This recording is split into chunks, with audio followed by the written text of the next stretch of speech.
La voz de los protagonistas. Contacto telefónico.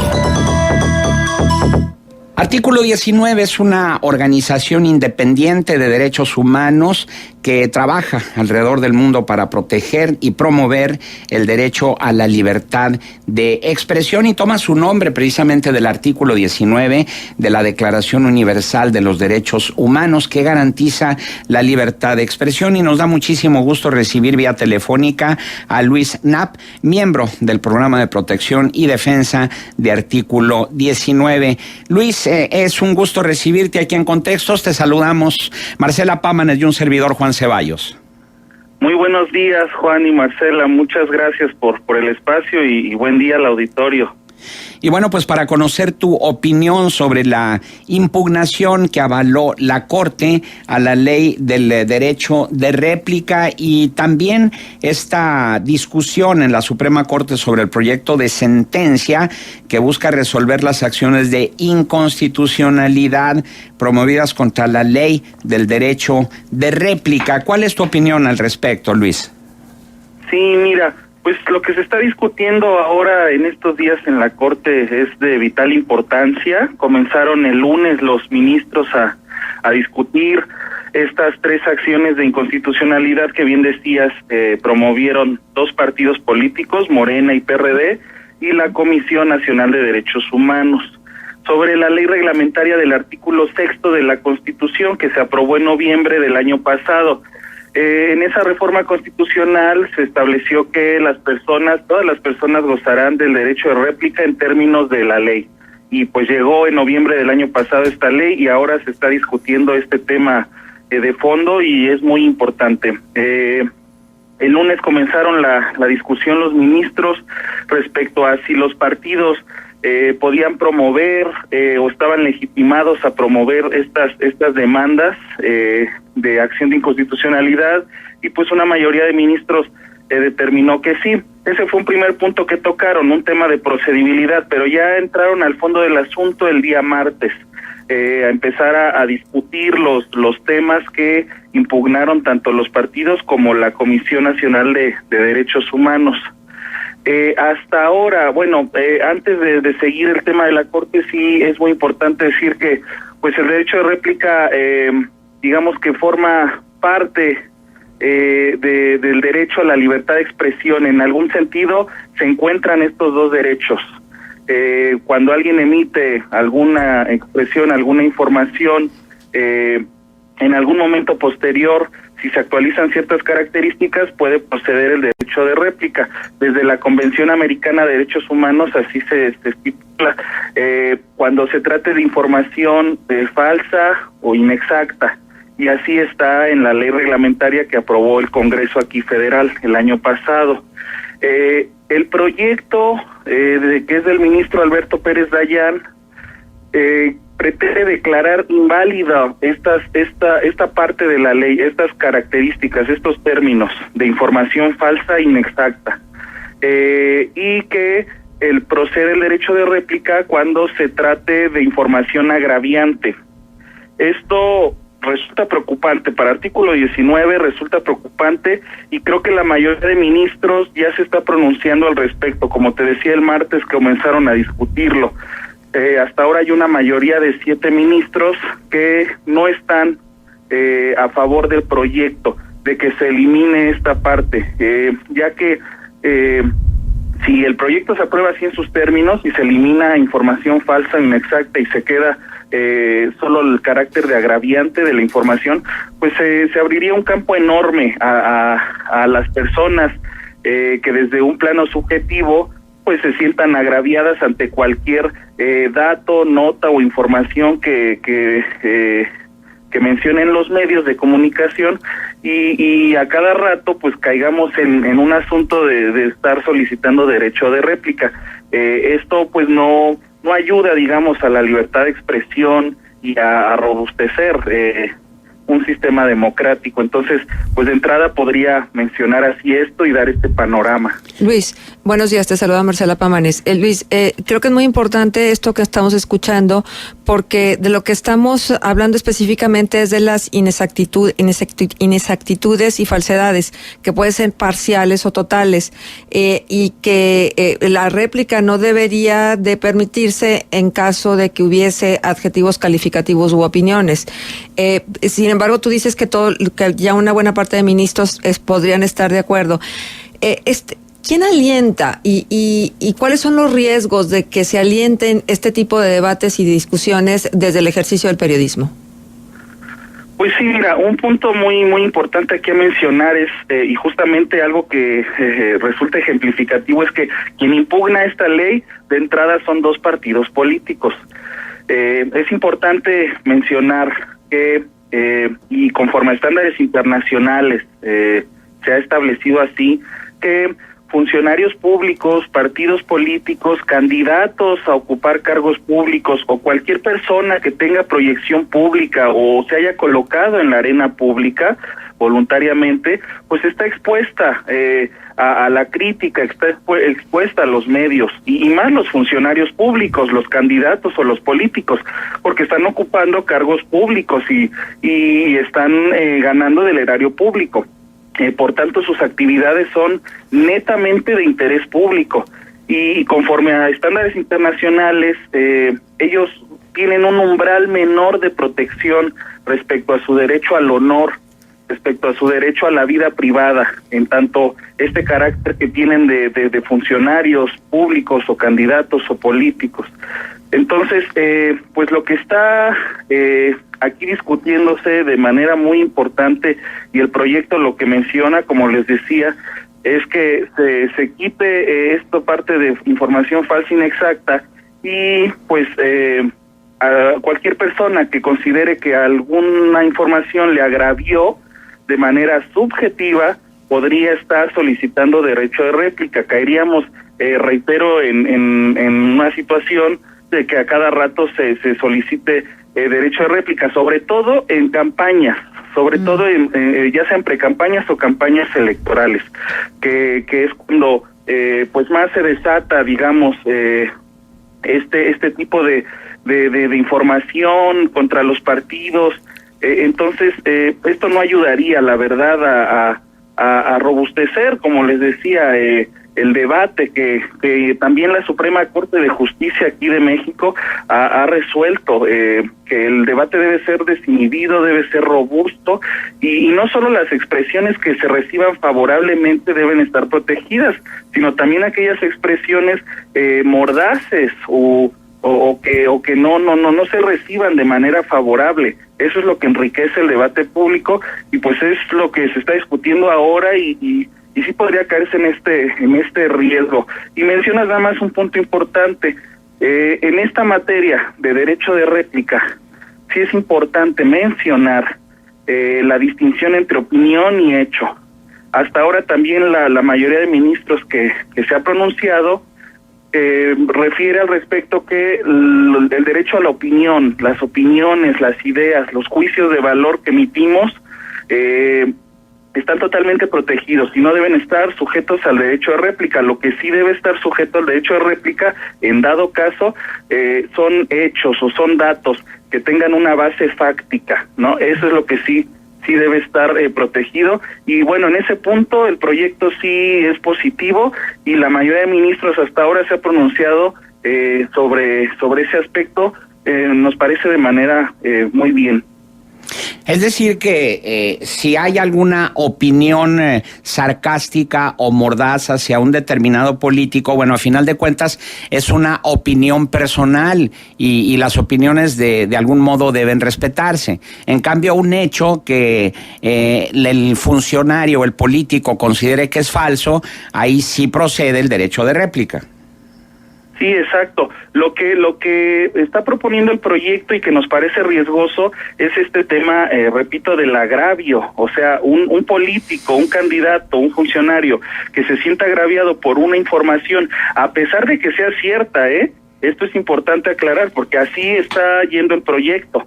Afortunadamente la mayoría de ministros está votando en contra, pero si una información es cierta, y por ejemplo, un ejemplo ahorita, Javier Duarte, ya exgobernador o gobernador con licencia en Veracruz, bueno, pues conocemos la situación del estado de Veracruz.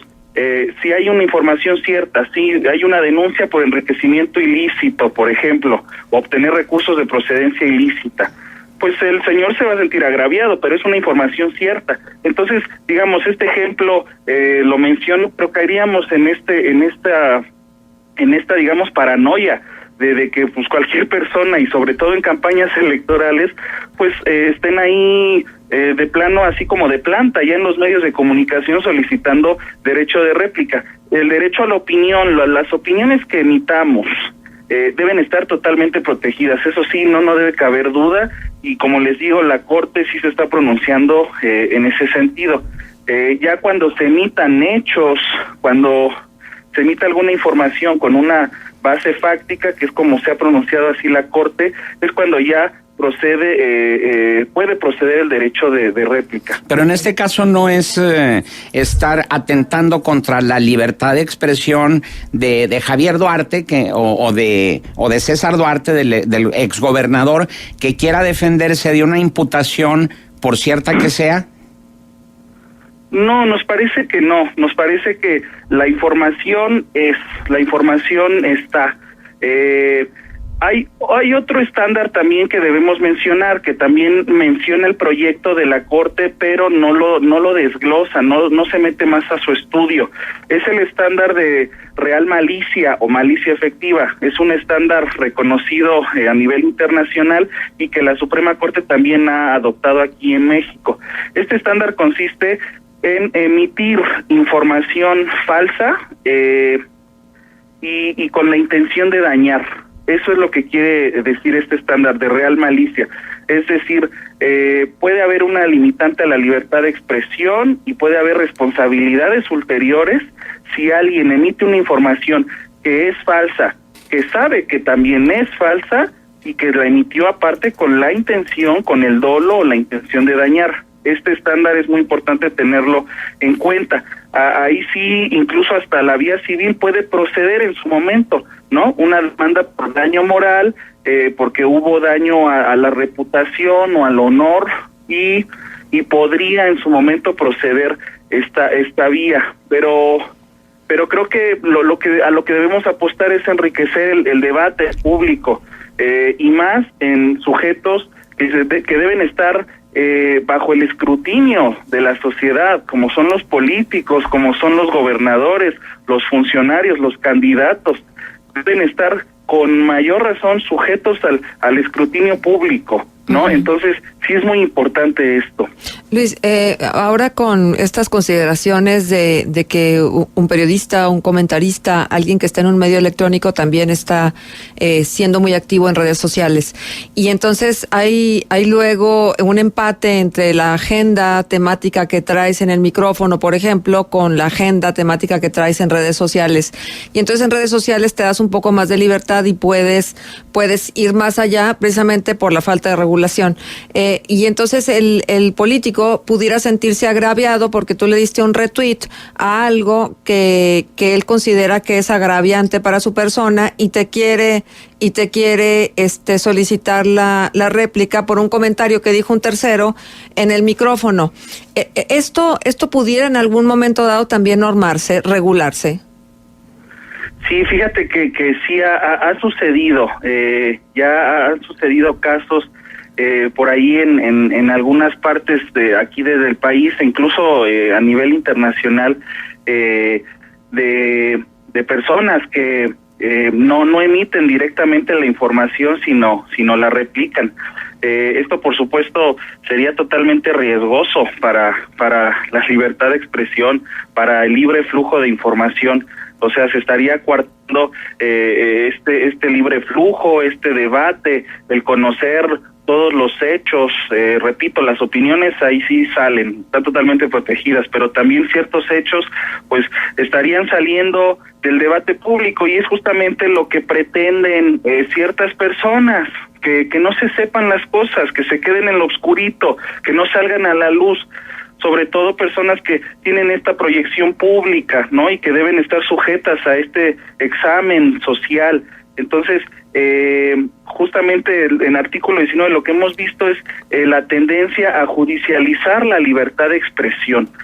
Vemos un incremento en demandas por parte de funcionarios públicos, por parte de políticos contra periodistas, porque emitieron algún tipo de información. No decimos que la libertad de expresión sea un derecho absoluto, eso nos queda claro, pero cuando se pretenda limitar, sí hay que hacerlo bajo un examen totalmente riguroso y excepcional, ¿no? Uh-huh. Entonces, pues es lo que pretenden muchas personas, sobre todo las que tienen algún cargo público, que no se sepan las cosas, pero lo que debemos apostar y luchar es enriquecer este debate y este flujo de información que tanto hace falta y que tanto quieren coartar estas personas. Ajá. Bueno, nosotros aquí en Coahuila conocemos estas historias, ¿no? Sabemos que el exgobernador Humberto Moreira tiene demandados a 2 periodistas, por una parte al investigador también, Sergio Aguayo, y por otra parte también a Pedro Ferriz de Con.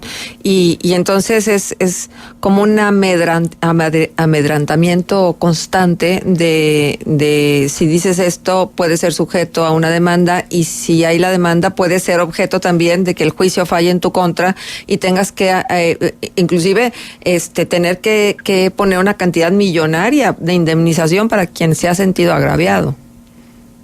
Sí, totalmente. Es muy peligroso lo que está sucediendo. Aquí un caso que mencionas que pues conocemos, ¿no? Muy difundido, el del exgobernador Humberto Moreira. Otro caso pues también que conocemos, el de Carmen Aristegui, por ejemplo, pero pues así hay otros periodistas también que han sido demandados.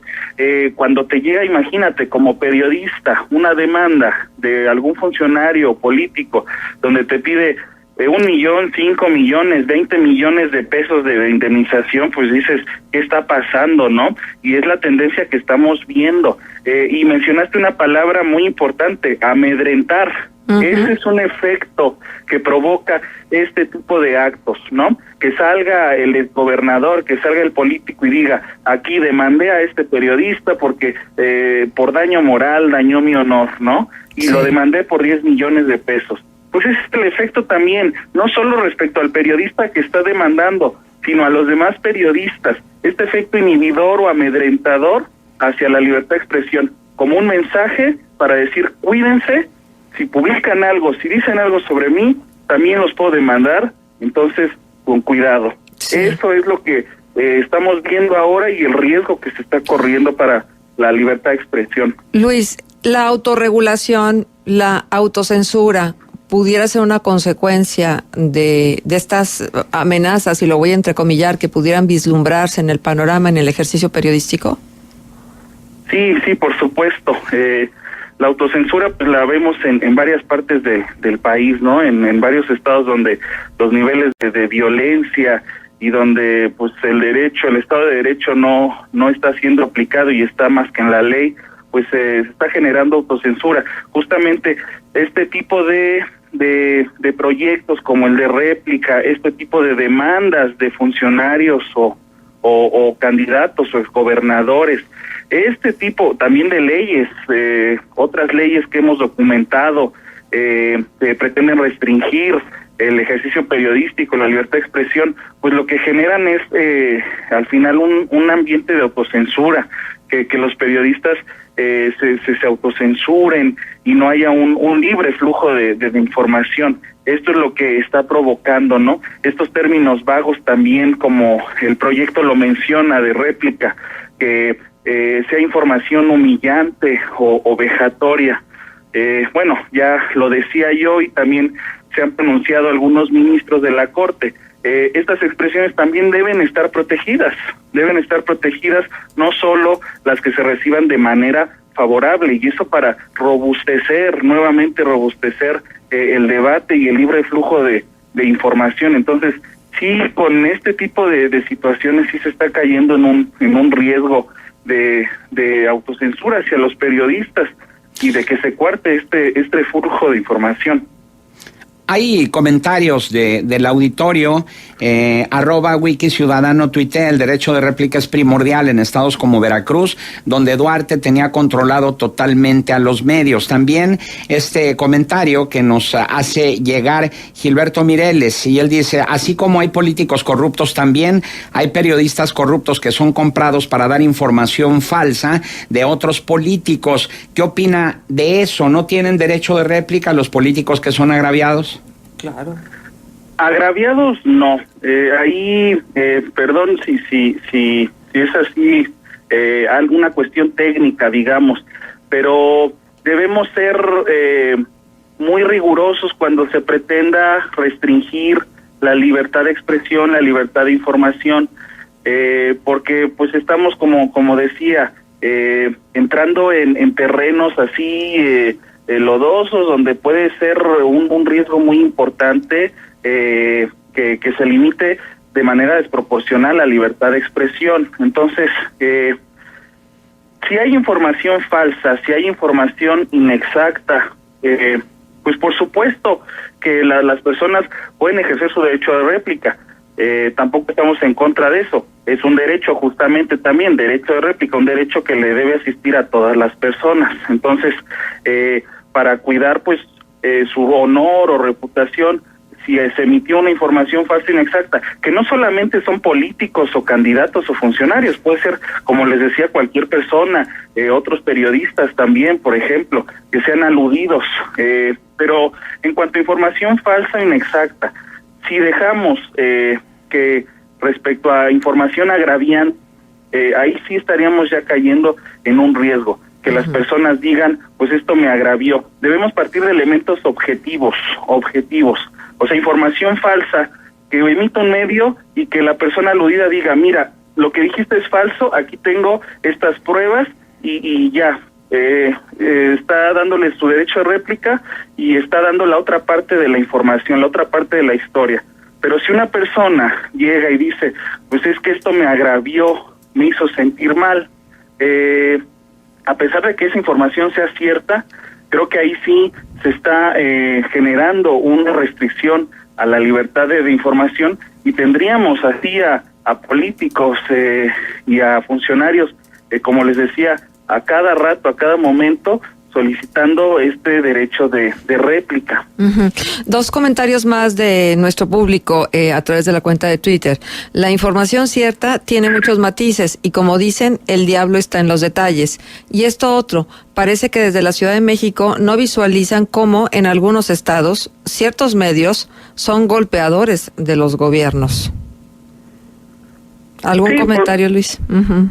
Sí, por supuesto, digo, la realidad es muy variada y tampoco es de poner a buenos y malos, ¿no? O sea, que los funcionarios o los políticos sean los malos y los medios los buenos. Digo, estos debates así de buenos y malos a mí no me gustan.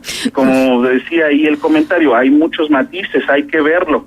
Justamente, estos casos como el derecho de réplica deben analizarse caso por caso, ¿no? Lo que partimos aquí es de una base, digamos, pero esto se irá analizando caso por caso, pero sí pues partir de buenos estándares, de buenas disposiciones, para no caer en un riesgo después de que se limite la libertad de expresión de manera desproporcionada, como ya vemos que está pasando en el país. Claro. Bien, también tenemos este otro comentario de Federico Ontiveros. Felicidades por el invitado que tienen. Realmente el tema a mí no me había caído el 20 hasta ahorita que lo escuché. Muy bien, Luis Knapp, miembro del Programa de Protección y Defensa de Artículo 19. Nuestro agradecimiento por tu participación aquí en Contextos. No, muchas gracias, Juan, Marcela, muchas gracias a ustedes por la invitación y el espacio. Un saludo hasta allá a todas las personas. Gracias. Buenos días.